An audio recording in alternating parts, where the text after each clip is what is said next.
Hello നമസ്കാരം. ഞാൻ Jayashree Govindan, worry free retirement consultant.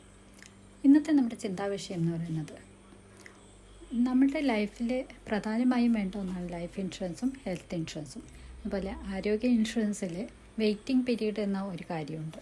ഇതിൻ്റെ പ്രാധാന്യം എന്താണെന്നാണ് ഇന്ന് ചർച്ച ചെയ്യുന്നത്. വെയിറ്റിംഗ് പീരീഡ് എന്ന് പറയുന്നത് ഒരു പോളിസി എടുത്താൽ അതിനെ ആക്റ്റീവ് ആക്കാൻ വേണ്ടിയുള്ള ഒരു ടൈമുണ്ട്. അതാണ് ആദ്യത്തെ ഒരു വെയിറ്റിംഗ് പീരീഡ് എന്ന് പറയുന്നത്. അത് എല്ലാ പോളിസികളിലും 30 ദിവസം കൊണ്ടാണ് ആക്റ്റീവ് ആകുക. നമ്മളൊരു പോളിസി എടുത്ത് 30 ദിവസം കഴിഞ്ഞാലാണ് നമുക്കതിൽ ക്ലെയിം സെറ്റിൽ ചെയ്യാനായിട്ട് സാധിക്കുകയുള്ളൂ, അല്ലെങ്കിൽ ക്ലെയിമിന് അപേക്ഷിക്കാനായിട്ട് സാധിക്കുകയുള്ളൂ. ഇൻ കേസ് അത് ഒരു ആക്സിഡൻ്റൽ കേസാണെങ്കിൽ മാത്രം 24 hours ശേഷം നമുക്കത് ആക്റ്റീവ് ആവുന്നതാണ്. അപ്പോൾ ആദ്യത്തെ ഒരു 30 ദിവസത്തെ വെയിറ്റിംഗ് പീരീഡ് അത് എല്ലാ പോളിസികളിലും എല്ലാ ഇൻഷുറൻസ് കമ്പനികളിലും ഉള്ളതാണ്. പിന്നെ വരുന്നത് ആദ്യത്തെ 2 വർഷത്തെ വെയിറ്റിംഗ് പീരീഡാണ്.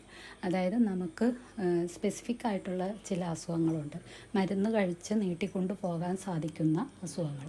അപ്പോൾ അത്തരം അസുഖങ്ങൾ ഇപ്പോൾ സൈനസൈറ്റിസിൻ്റെ ഓപ്പറേഷൻ, അതുപോലെ ഹെർണിയ, പൈൽസ്, അങ്ങനെയുള്ള പല ലിസ്റ്റുണ്ട്. ആ ഒരു അത്രയും കേസുകളിൽ നമ്മൾ 2 വർഷത്തിന് ശേഷമാണ് നമുക്ക് ആ ഒരു കേസിന് ക്ലെയിം ചെയ്യാനായിട്ട് സാധിക്കുകയുള്ളൂ. പിന്നെ വരുന്നത് PED, അതായത് പ്രീ എക്സിസ്റ്റിംഗ് ഡിസീസ്. നമ്മൾ പോളിസി എടുക്കുമ്പോൾ നിലവിൽ നമുക്ക് എന്തെങ്കിലും അസുഖങ്ങൾ ഉണ്ടെങ്കിൽ അതിനെയാണ് നമ്മൾ പ്രീ എക്സിസ്റ്റിംഗ് ഡിസീസ് എന്ന് പറയുന്നത്. എന്തെങ്കിലും ട്രീറ്റ്മെൻറ്റ് അല്ലെങ്കിൽ മെഡിസിൻ എടുക്കുന്ന ട്രീറ്റ്മെൻറ്റ്, അങ്ങനെയുള്ള എന്തെങ്കിലും നമുക്ക് ഹെൽത്ത് ഇഷ്യൂസ് ഉണ്ടെങ്കിൽ അത് നമ്മൾ ഡിക്ലെയർ ചെയ്തിരിക്കണം. അതിന് അനുബന്ധമായിട്ടുള്ള അസുഖങ്ങൾക്ക് 4 വർഷം റിന്യൂ ചെയ്തതിന് ശേഷമാണ് നമുക്ക് ക്ലെയിം ചെയ്യാനായിട്ട് സാധിക്കുകയുള്ളൂ. ഇനിയിപ്പോൾ പല കമ്പനികളിലും ഒരു ചെറിയ പ്രീമിയം കൂടുതൽ അടച്ചുകൊണ്ട് നമുക്ക് ഈ 2 year എക്സ്ക്ലൂഷൻ എന്നുള്ളത് 1 year ആക്കാം. അതുപോലെ 4 year എക്സ്ക്ലൂഷൻ എന്നുള്ളത് 2 year ഒക്കെ ആക്കി, 3 year 2 year ഒക്കെ ആക്കി കൊടുക്കുന്നുണ്ട്. അപ്പോൾ എന്നിരുന്നാലും അവിടെ ഒരു വെയിറ്റിംഗ് പീരീഡും ഉണ്ട്. ഇത് എന്തുകൊണ്ട് എന്ന് വെച്ചാൽ ചില ആളുകൾ ഹെൽത്ത് ഇൻഷുറൻസ് എടുക്കാതെ ഇരുന്നിട്ട് ഞാൻ ഹെൽത്തി ആണ് എന്നുള്ള ആ ഒരു വിശ്വാസത്തിൽ ഹെൽത്ത് ഇൻഷുറൻസ് എടുക്കാതെ ഇരുന്നിട്ട് എന്തെങ്കിലും ഒരു ഹെൽത്ത് ഇഷ്യൂസ് തുടങ്ങുമ്പോഴായിരിക്കും പെട്ടെന്ന് ഓടി വന്ന് ഹെൽത്ത് ഇൻഷുറൻസ് എടുക്കുന്നത്. അപ്പോൾ അവർ പ്രീ എക്സിസ്റ്റിംഗ് ഡിസീസ് അല്ലെങ്കിൽ നിലവിൽ എന്തെങ്കിലും അസുഖം ഉണ്ടോ എന്ന് വെച്ചാൽ ഇല്ല എന്ന് പറയും. എന്നിട്ട് പോളിസി എടുക്കും. പോളിസി എടുത്ത് 1 മാസം കഴിയുമ്പോൾ പോളിസി ആക്റ്റീവ് ആകും. 1-2 മാസം കഴിയുമ്പോഴത്തേക്കും ഇവരുടെ അസുഖം കുറച്ച് കൂടുതലാവുന്ന ഒരു സ്റ്റേജിലേക്ക് എത്തിയിട്ടുണ്ടാകും. അപ്പോൾ അവർ വേഗം പോയി ഓപ്പറേഷനോ കാര്യങ്ങളോ നടത്താൻ ശ്രമിക്കും. അന്നേരം ഈ ക്ലെയിം കൊടുക്കുമ്പോൾ അത് റിജക്റ്റ് ആകും. അങ്ങനെ റിജക്റ്റ് ആകുമ്പോൾ അത്തരം ആളുകൾ പറയും ഈ പോളിസി എടുത്തിട്ട് യാതൊരു ഗുണം ഉണ്ടായില്ല.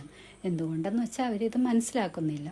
കാരണം ചില അസുഖങ്ങൾക്ക് 2 years കഴിഞ്ഞാൽ മാത്രമാണ് കിട്ടുക എന്ന് പറഞ്ഞു. അപ്പം നമുക്ക് മരുന്ന് കഴിച്ച് നീട്ടി വയ്ക്കാൻ പറ്റുന്ന അസുഖങ്ങളാണ് അങ്ങനെ ആ ലിസ്റ്റിൽ പെടുത്തുന്നത്. അത് ചിലപ്പോൾ കുറച്ച് നാളായിട്ട് നമ്മൾ മരുന്ന് കഴിച്ചുകൊണ്ടിരിക്കുന്നതായിരിക്കാം, അതിൻ്റെ ലക്ഷണങ്ങളുണ്ടായിരുന്നിരിക്കാം. അങ്ങനെയുള്ള കാര്യങ്ങളൊക്കെ നമ്മൾ മറച്ചു വെച്ചുകൊണ്ട് ഇത് ഉടനെ തന്നെ കിട്ടും എന്ന് വിചാരിച്ച് ഹെൽത്ത് ഇൻഷുറൻസ് എടുത്തു കഴിഞ്ഞാൽ ഇതിനെ ഒരു വെരിഫിക്കേഷനൊക്കെ ചെയ്യുന്നത് ഒരു ഡോക്ടർ പാനൽസാണ്.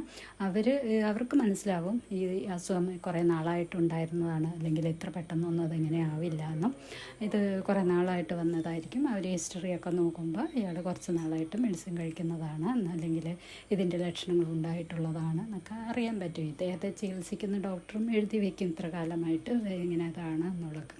അപ്പോൾ ഇതെല്ലാം നോക്കിയിട്ടാണ് ഒരു ക്ലെയിം അക്സെപ്റ്റ് ചെയ്യണോ റിജക്റ്റ് ചെയ്യണോ എന്നൊക്കെ തീരുമാനിക്കുന്നത്.